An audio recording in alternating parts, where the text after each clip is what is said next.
To set up Sezzle on your Shopify store, follow these steps. Create a Sezzle account. Go to the Sezzle website and sign up for a merchant account. Complete the required information to get approved. Access the Sezzle dashboard.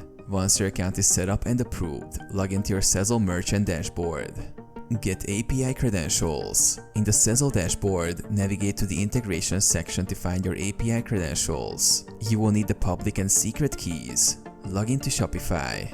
Go to your Shopify admin panel and log in with your credentials. Install Sezzle app. In Shopify, visit the App Store and search for the Sezzle app.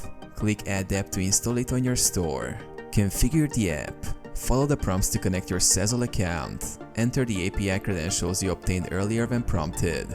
Set up payment options. Once connected, configure Sezzle as a payment option in your checkout settings. You can customize how it appears to customers. Test the integration. Place a test order to ensure that Sezzle is functioning correctly on your site.